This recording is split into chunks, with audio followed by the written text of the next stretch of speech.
The rain fell softly against the sash windows of a semi-detached home in Clifton, Bristol, a house where warm oak floors met dove-grey walls and shelves lined with well-thumbed paperbacks. It was a Saturday afternoon in late November 2025, and the scent of Earl Grey tea lingered in the air.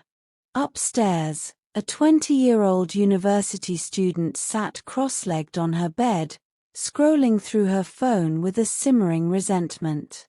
She wore an oversized oatmeal knit jumper, effortlessly chic, paired with straight-leg black jeans and white trainers, a look emblematic of 2025's quiet student aesthetic. Her younger sibling, 16, dressed in a cropped Britpop-inspired hoodie and wide-leg cords, had just returned from school, buzzing with news. They'd won the Regional Young Academic Excellence Award. Again. The elder sibling's jaw tightened. It wasn't the first time she'd felt invisible beside her siblings' polished achievements. That evening, after a tense dinner where their mother praised the younger one's integrity and diligence, the dam broke. Alone in her room, she opened a group chat with mutual friends. Don't believe all the hype. They only won because they copied half their essay and took £40 from our shared savings jar last week. I have proof. She attached a carefully cropped screenshot of a private message, out of context, and a blurred photo of the empty jar. Within hours, the rumor raced through Instagram stories, WhatsApp groups, and school forums. By Sunday morning, her sibling was being stared at in the corridor, whispered about in maths class, and excluded from a study group they'd led for months. Their mother, a secondary school headteacher with a no-nonsense bob and a wardrobe of tailored trousers and silk blouses, had sensed the tension, but assumed it was typical sibling rivalry. That changed on Monday evening, when the younger sibling locked themselves in the bathroom for an hour, emerging with red-rimmed eyes and a trembling voice. "Mum, I didn't steal anything. And I didn't cheat. But everyone thinks I did. And they started it." The mother's heart sank. She asked gently, then firmly, to see both phones. With consent legally permissible for a minor under 18 in England, she scrolled through the chat logs. The evidence was damning: fabricated claims, emotional manipulation, and a trail of likes and shares that had magnified the lie. That night, the three sat in the living room, a space defined by 2025's Bristol interior trends. Art Deco lampshades casting geometric shadows, a reclaimed oak coffee table, and deep emerald velvet armchairs. Rain tapped the bay window like a quiet verdict. "You lied," the mother said, her voice low but unyielding. "Not just to strangers, but to your own sibling. To this family. That's not jealousy. That's betrayal." The elder daughter looked away, arms crossed, but her eyes betrayed panic. She'd expected anger, but not this quiet, cutting disappointment. The mother did not raise a hand. In 2025 Britain, physical punishment, especially with implements like paddles, is widely condemned and legally precarious. In Wales and Scotland, it is outright illegal as common assault. Even in England, where a narrow reasonable punishment defense technically remains, using any object to hit a child constitutes assault.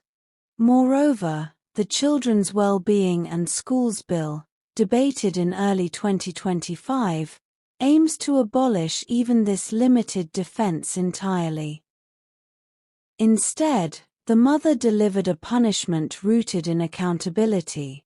First, she said, you will delete every false post and draft a public apology on Instagram, WhatsApp, and any other platform you used. I'll review it before you post. Second, you're responsible for your own rent next term. I won't cover your January payment. Third, you lose use of the car for 2 months. You'll take the bus or cycle. And fourth, she added, meeting her daughter's gaze, tomorrow evening, we'll sit together, just the 3 of us. You will listen while your sibling tells you, in full, how your words hurt them. You will not interrupt. You will not defend yourself. You will simply hear them. The elder daughter's breath hitched. This wasn't detention, it was exposure.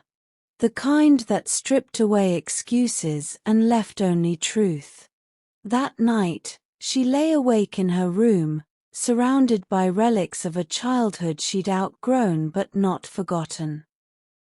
A faded poster of Arctic monkeys, a shelf of GCSE revision guides, a photo of the 3 of them grinning on the 7 beach pier, wind in their hair, ice cream dripping down their wrists.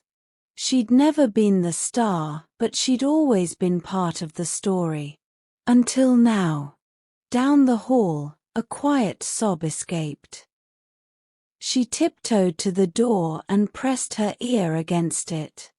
Her sibling was crying, not dramatically, but softly, exhaustedly. The sound carved a hollow in her chest.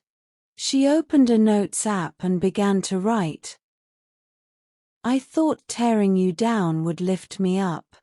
But all I did was burn the bridge between us. I don't expect forgiveness. But I'll spend every day trying to rebuild what I broke. She didn't send it. Not yet. Some apologies need silence before they're ready to be spoken. 2 weeks passed in careful quiet. The public apology was posted raw, specific, and unflinching. Slowly, the whispers at school faded. The sibling returned to their study group, though they still avoided sitting next to certain friends. On a damp Sunday afternoon, the family gathered for roast chicken, Yorkshire puddings crisp, gravy rich, sprouts roasted with garlic. The mother lit the Art Deco candle on the table, casting a warm, buttery glow. Halfway through dinner, the younger sibling pushed a mug across the table, builder's tea, 1 sugar, just how the elder liked it. Tucked beneath the handle was a folded note. Your post helped. People are being kind again. But I need time. The elder daughter's eyes filled.